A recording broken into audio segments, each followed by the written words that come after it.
What's up, everybody, and welcome to another episode of the Conversation Station. This episode, I'm going to be reviewing Fantastic Four: The First Steps, the newest Marvel movie coming out this summer.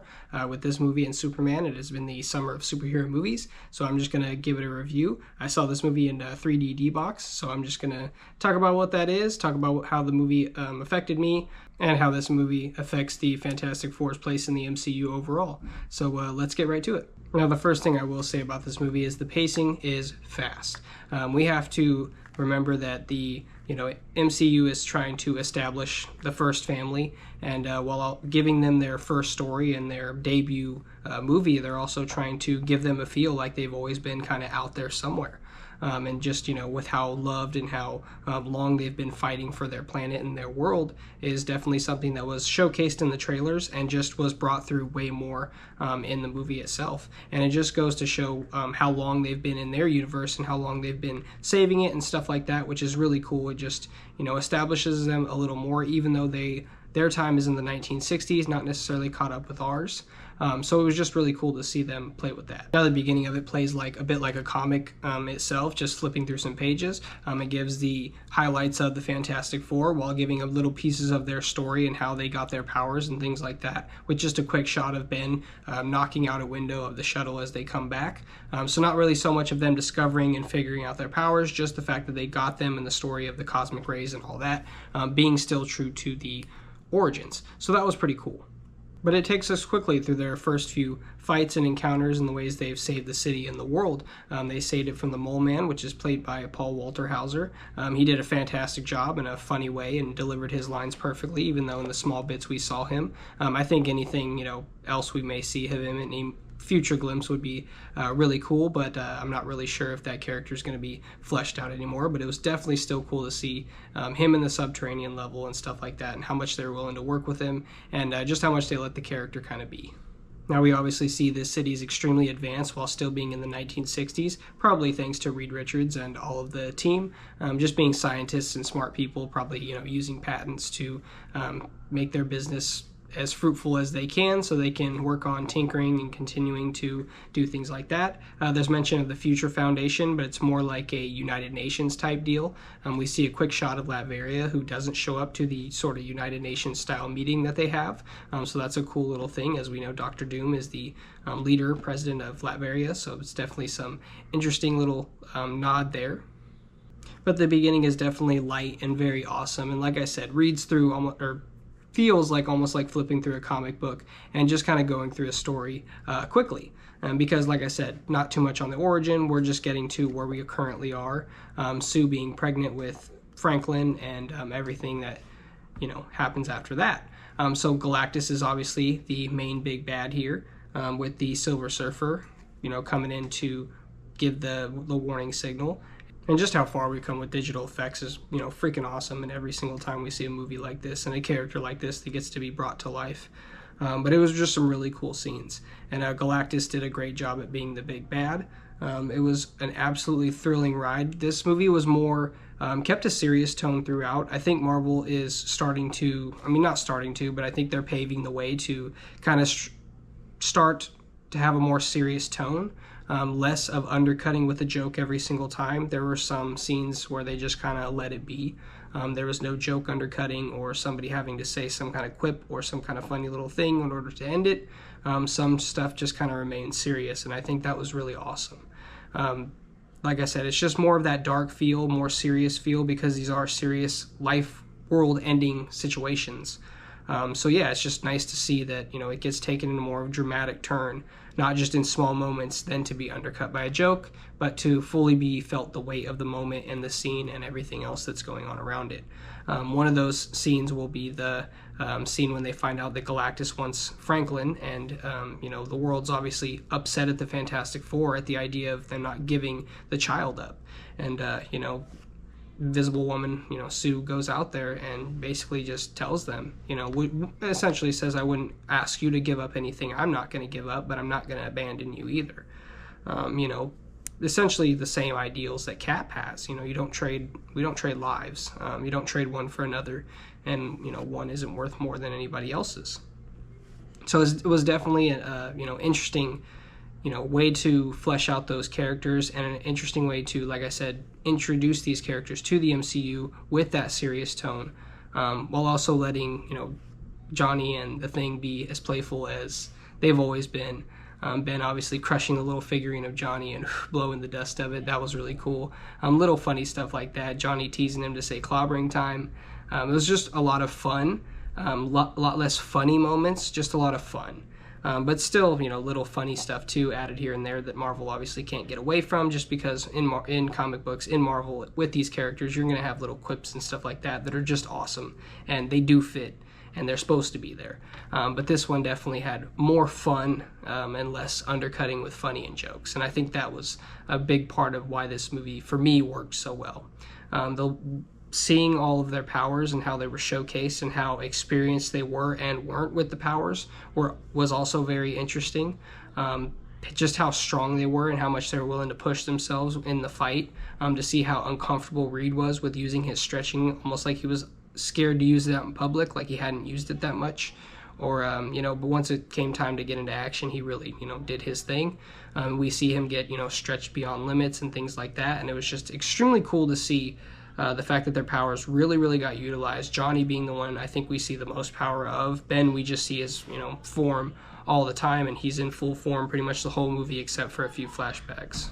A big part of the message of this movie was family, and that's what I was really sold on in the previews, and I was really happy about that idea that together we can do anything, and nothing can stop us if we're together. I really love that, and I just love the fact that they kept that sentiment in the movie the entire time. I think that was really important to the characters, and just a development of everyone, and especially as Franklin came along. And honestly, it felt really cool how fast he just kind of arrived on the scene. Even though we get the scene of Sue giving birth to him, everything is just happening so fast with them getting chased and everything. It's just such a wild and chaotic scene that it all just feels so instantaneous, and it feels really cool.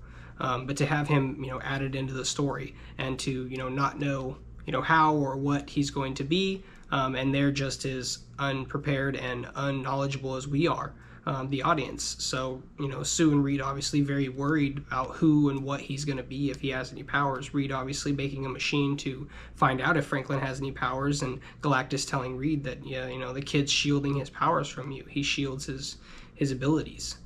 So that was really interesting. Galactus knowing already that Franklin was going to be one of the most powerful beings in the universe, just powerful beings ever. So it's just interesting to see how much Galactus knew, and to see how fast everything was, and it all kind of just got out of control really quickly. I also love that Johnny was a scientist who was, trying to figure out the Silver Surfer's language and decode what she was saying and stuff like that. And he was trying to work on his own little thing aside from what Reed had going on. And I think that was really awesome to have him do stuff like that, rather than have him just be like a ladies' man or just be out kind of doing whatever he wanted. He was really a part of the team, and he really always wanted to help. And he was always just kind of, even though he was like, head in the clouds, he was always like, oh, family needs me? Okay, tag in. And he was always right there, and always wanted to do whatever was needed and necessary. And I thought that was really cool, because that was just a different part of the character that was put forward. A big thing to note was there's a lack of cameos, unlike most Marvel movies. This one had none because it was set in a different universe and a different time, and so I just don't think there was any room for really anybody to show up, and that honestly made it kind of a nice thing. It was, like I said, it's really a standalone movie, and this is to introduce that first family and to establish them as who and what they are. And I think that a cameo would have just kind of taken away from it, and I think they did a really good job at making this a solo standalone movie that could stand the test of time of, like I said, just being a standalone Fantastic Four movie, while also still being a stepping stone leading into everything that we've seen before. It could also just make some new Fantastic Four fans, and just by being that kind of movie itself. Now, as I said, I watched this movie in 3D D-Box, which means it was like a big seat that had like motion little sensors under it, and you could turn it up and down like based on how much you wanted to feel like the vibration or the moving. So like when there was like the flying car going up, basically like it would tilt your seat a little bit, and you would just kind of feel like the acceleration and stuff like that. And it was really cool. It was my first time being on anything like that. I mean, I've seen 3D movies before, but this was my first time doing it with this kind of experience. I kind of did something like that back when I was a kid. I went to like a Honey, I Shrunk the Kids experience back at Disneyland. It was kind of like that, but this was way better, way cooler, and just, really awesome because it was, a lot of action, a lot of, stuff getting destroyed and stuff like that. So it was definitely a lot of feeling and stuff. And I just really enjoyed it. I thought it was a really different experience, and I thought it was going to be, I think it's going to be kind of hard to have another superhero movie without something like that, just because it makes it such a cool experience. And I see why so many people in my area, they don't really go to the regular showings. They would rather wait for the 3D box to open up in order to, fill up those seats, just because it's so cool. But those were really cool. They were reclining seats, and they were really comfortable, really cushioned, and I thought that was awesome. Now, Franklin was present for more of this movie than I actually thought he would be, and that was really cool. Another thing is, I thought this world was completely doomed, and that's another one of those theories that I was happy to be wrong about, because it leads me to that, feeling in movies that I don't know what's coming. And I love that. I love to not know what's going to happen, and to, kind of expect the unexpected. That's what we hope in movies, and that's definitely what happened here. I'm glad they were able to do what they did and defeat Galactus, how they were able to defeat him. I think it was just a really cool, way to defeat such a giant, just Goliath of an enemy. And it was so cool the way that, they really had to do this whole world coming together thing, just to show you how much the Fantastic Four had an impact on that world. Them asking everybody to conserve their energy for, a certain amount of time a day. It was really awesome to see. And again, establish that impact of just how much the Fantastic Four has done for their world. And it's just really cool to, like I said, just to see all that unity in just that time period, and see how happy everybody was.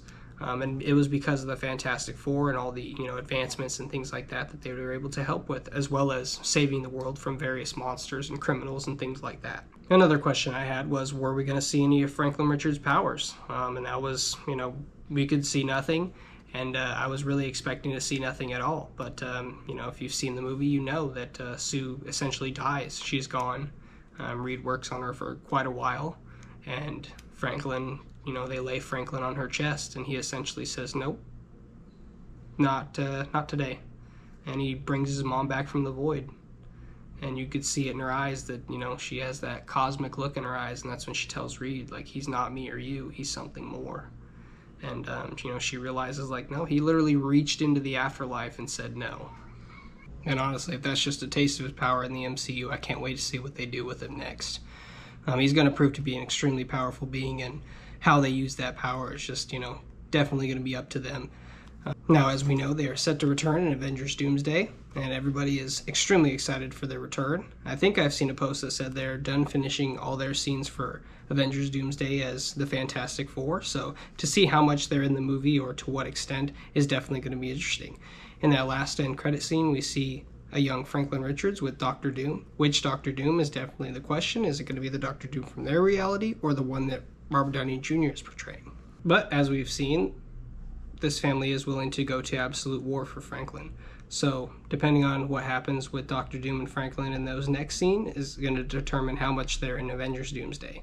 I'm extremely excited for that movie, and I think you should be too. If you have any comments or concerns about the movie, I would love to hear them. I appreciate any time you spent watching my video. Please remember to like and subscribe if you enjoy my video, and I hope to see you again. Thank you.